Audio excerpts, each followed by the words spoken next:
Este hombre está obsesionado con el París de los años 20, pero lo que creía una fantasía nostálgica se vuelve una realidad imposible cuando el reloj marca la medianoche. De pronto, un viejo vehículo de otra época se detiene frente a él. Desde el interior, sus ocupantes lo invitan a unirse a la celebración. El escritor titubea, suspendido en una bruma de confusión ante palabras que apenas logra descifrar, pero la curiosidad vence a la duda y termina por subir. Tras un breve viaje que parece cruzar las fronteras del tiempo, el vehículo los deposita en una fiesta que a Gil le resulta ajena y magnética. Sus ojos recorren los ropajes antiguos y aunque su propia vestimenta delata su condición de extranjero en esa noche, siente, con extraña certeza, que ese es el sitio al que ha pertenecido desde siempre. Al presentarse como escritor, una mujer de magnetismo vibrante llama a su pareja para que conozca a un colega. Scott Fitzgerald. Al escuchar ese nombre, Gil sonríe con incredulidad. Le parece una coincidencia demasiado idílica estar frente a una pareja que comparte nombre con el célebre novelista y la indómita bailarina de los años 20. Hey lady, are you kidding me? Tras ese primer e insólito encuentro, Zelda propone mudar la noche a otra fiesta e invitan a Gil a seguirlos. Dejándose llevar por la corriente de lo inexplicable, el viajero en el tiempo decide acompañarlos hacia la siguiente parada. Al contemplar a todas aquellas figuras que siempre había admirado, Gil finalmente lo comprende. Ha cruzado el umbral del tiempo hacia los años 20, la época dorada que había añorado en sus noches de melancolía. Hacia el final de la velada, Scar y Zelda lo conducen a un bar para presentarle a uno de sus amigos. Hemingway. Frente a él se encuentra el escritor y periodista, un hombre cuya pluma Gil admira profundamente. Zelda, que no oculta su antipatía por Hemingway, los abandona a su suerte para que los hombres hablen de sus propios asuntos. En la intimidad de la charla, Hemingway confiesa que ve en ella un obstáculo para el genio de Scar, pero a Fitzgerald no le interesa ahondar en el tema y decide marcharse tras los pasos de su esposa. Quedando a solas y resuelto a no desperdiciar el regalo que el destino le ha puesto enfrente, nuestro protagonista aprovecha la ocasión para pedirle al célebre autor que lea su nueva novela, la historia de un hombre atrapado en el mostrador de una tienda de nostalgia. It's a nostalgia shop. Tras escuchar la premisa, Hemingway responde que no la leerá, pero promete poner el manuscrito en manos de la única persona en quien confía para juzgar su propia obra antes de ver la luz. I'll bring it to Gertrude Steins. Gil apenas puede dar crédito a lo que oye. Su novela llegará a los ojos de la legendaria novelista, poeta, dramaturga y mecenas de arte. Aturdido por la emoción, se despide apresuradamente prometiendo buscar el texto en su hotel y regresar de inmediato. Sin embargo, al cruzar la puerta del bar, la realidad lo golpea. No han acordado un punto de encuentro. Al dar la vuelta para solucionar el descuido, el bar se ha desvanecido. Desconcertado, Gil contempla el entorno gris de la calle y descubre que los años 20 se han esfumado con la misma ligereza con la que llegaron. Al regresar al hotel, Inés le habla sobre las minucias de su propia velada, pero Gil se encuentra ensimismado en sus propios pensamientos. Cuando el escritor intenta revelarle la maravillosa noche que acaba de vivir, su prometida, fiel a su costumbre, ignora por completo el relato de su futuro esposo. Cortando su entusiasmo, le apremia a darse prisa. Van tarde a su cita con su madre, la decoradora que habrá de diseñar el entorno de su nueva vida en California.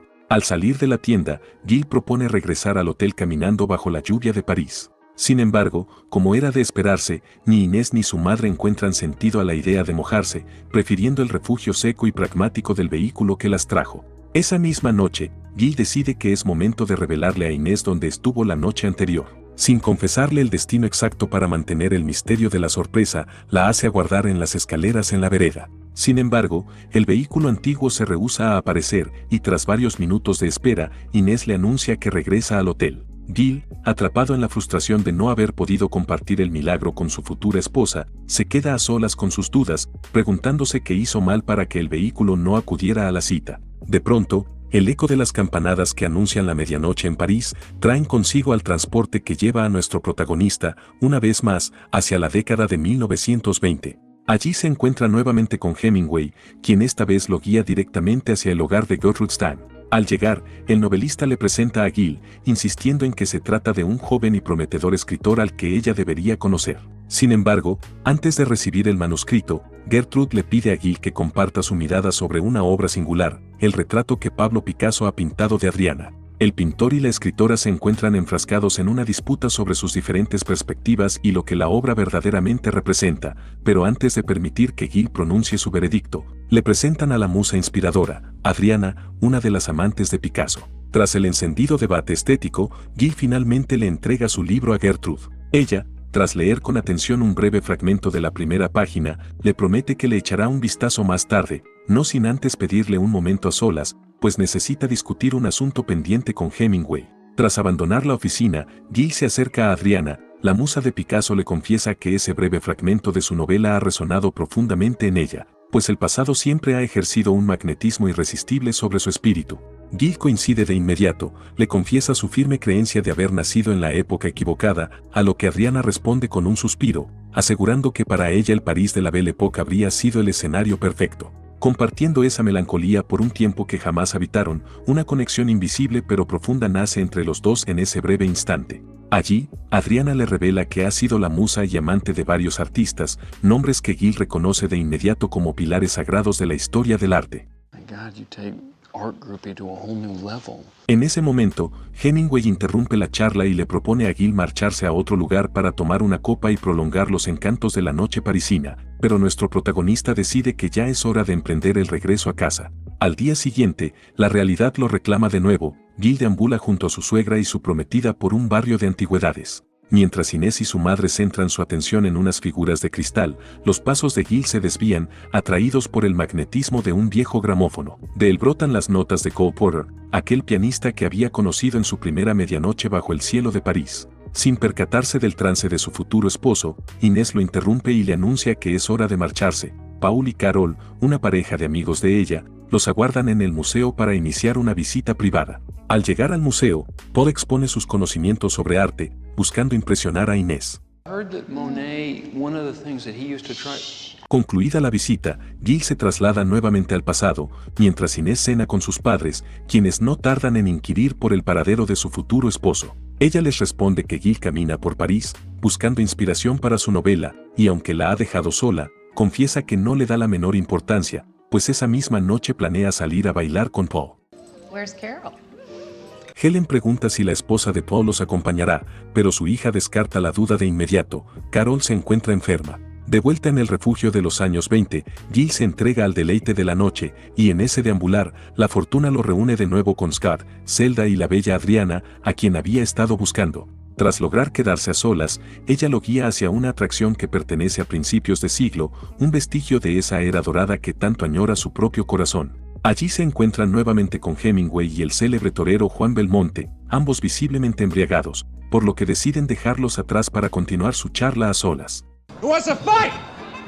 Resguardados por la complicidad de la noche parisina, Gil le confiesa que ahora comprende la obsesión que despierta en los pinceles de todos los artistas. Posee, sin duda, uno de los rostros más hermosos que él haya visto jamás. Poco a poco, el guionista y aspirante a novelista se descubre enamorándose de ella, y al menos durante ese instante suspendido en el tiempo, el mundo parece rozar la perfección. Sin embargo, la sombra de su realidad lo reclama. Gil recuerda que está a punto de casarse en el presente, y al revelarle el compromiso a Adriana, el encanto se quiebra. Well, good luck with your book Thank you. and your wedding. Adriana se despide de Gil, y aunque él insiste en escoltarla hasta su hogar, ella declina la oferta tras agradecerle por la velada. Tras la despedida, el destino lo conduce al encuentro de un excéntrico Salvador Dalí, quien de inmediato lo invita a compartir una copa y le presenta a sus dos amigos, Luis Buñuel, el célebre director español, y Man Ray, el vanguardista artista visual. Gil, en busca de un consejo, les revela su verdadera procedencia y la naturaleza de su viaje en el tiempo.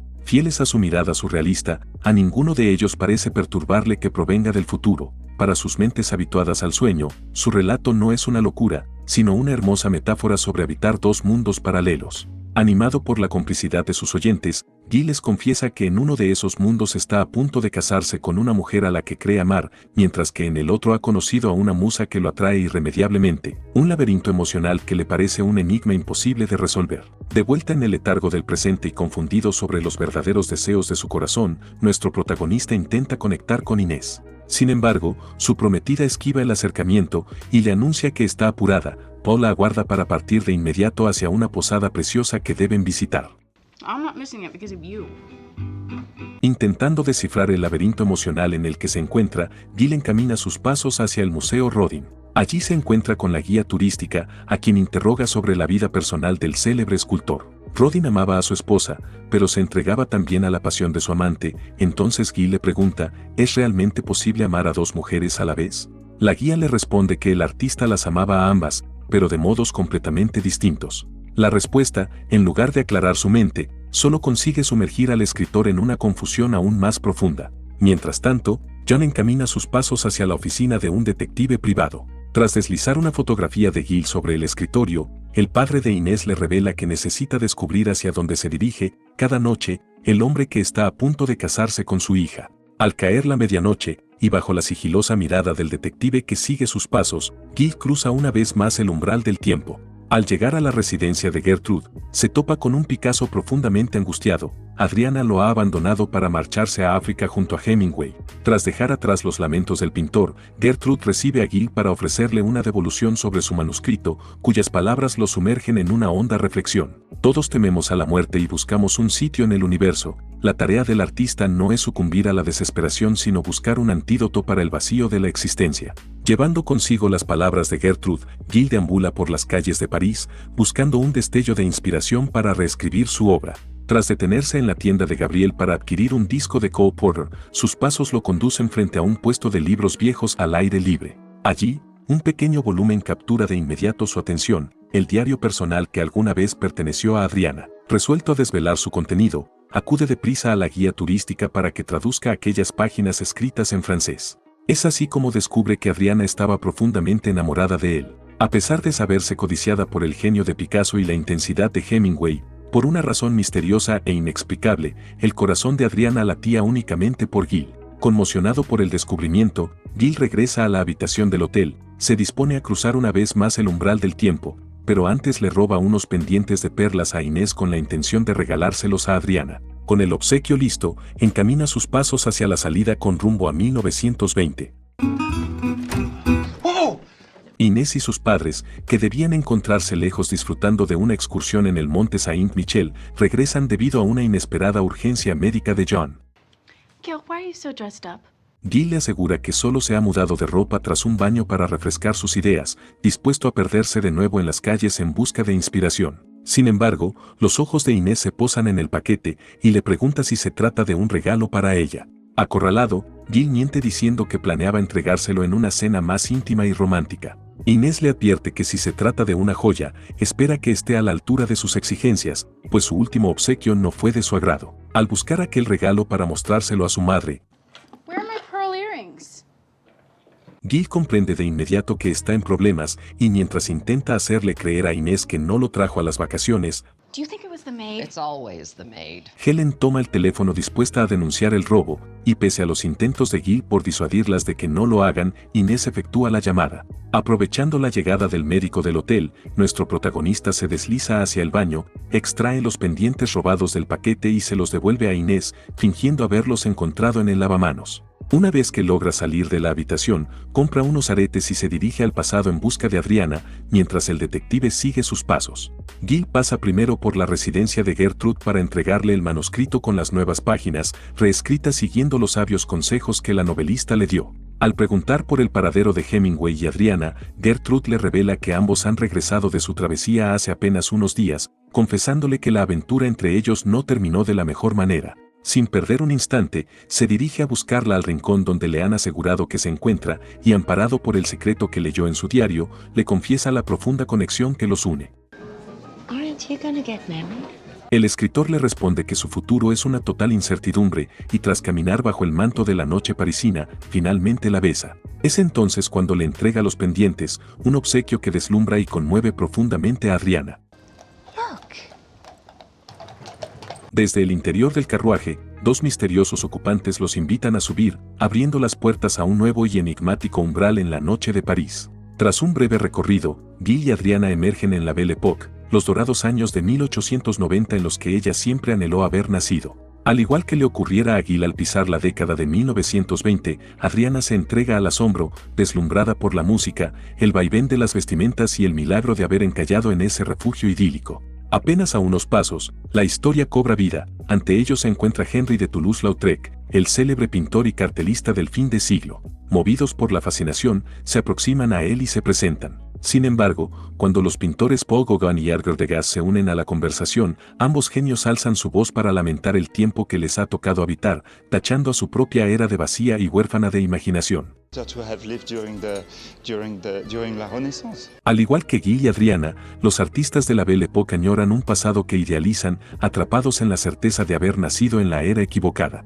Es aquí donde Gil comprende el bucle infinito de la nostalgia. El presente siempre nos resultará insatisfactorio porque habitarlo exige lidiar con la crudeza de la realidad, mientras que el pasado se ofrece como un refugio cálido, un romance con una época que ya no puede decepcionarnos porque solo la conocemos a través del filtro del arte y los recuerdos. Gracias a este choque con Gauguin y Degas, Gil abre los ojos a una verdad inevitable: la distancia que lo separa de Adriana es que él decide despertar de la fantasía, mientras que ella prefiere confinarse en el oasis de la ilusión. A pesar de ser almas gemelas en su insatisfacción por el mundo real, su romance solo funciona a la medianoche, en un París de ensueño que no les pertenece. So, goodbye, Jill. Tras despedirse para siempre de Adriana, Gil regresa a la casa de Gertrude, quien le ofrece una nueva y entusiasta valoración de su manuscrito corregido. Además le revela que Hemingway también lo ha leído. El célebre autor vaticina que se convertirá en una gran obra, aunque le sugiere un cambio fundamental. Con su característico pragmatismo, Hemingway no logra concebir que el protagonista sea incapaz de notar que su prometida tiene una aventura frente a sus narices. You're crazy. Paul and I? Inés reacciona con desdén, llamándolo loco y negando cualquier lazo clandestino con Paul. Pero Gil insiste en que han sido sus mentores de la medianoche quienes lo han hecho despertar ante la cruda realidad de su engaño. Okay, yes, I did. Su prometida confiesa haber compartido algunas noches con Paul, escudándose en que él encarna los atributos que Gil no posee. Fiel a su naturaleza superficial, banaliza la infidelidad como un desliz pasajero, un simple bache antes de retomar su monótona vida en California. En ese momento, Gil le anuncia que no regresará a su lado y se quedará a vivir en París, sellando la certeza de que no están hechos el uno para el otro. Tras comunicar la ruptura a sus suegros, Goodbye, Inez. con Gil ya fuera de sus vidas, John le revela a su hija que lo hizo seguir por un detective en sus andanzas nocturnas. El investigador lo vio abordar un auto a la medianoche y lo siguió, pero la investigación concluyó ahí, ya que el detective ha desaparecido misteriosamente. Tras romper los lazos con su prometida, Gil camina en solitario por las calles de París, que a partir de ese instante será su nuevo hogar. Hey, hi. Al llegar la medianoche, el hechizo del ayer no se repite. En su lugar, el destino vuelve a cruzarlo con Gabriel. Actually, Paris is the most beautiful in the rain. Es allí, sobre un puente empapado, donde Gil finalmente suelta las amarras de la nostalgia y abraza la belleza del presente. Espera, no te vayas. Si te gusta este tipo de contenido, dale al botón de me gusta y suscríbete al canal para no perderte más resúmenes como este.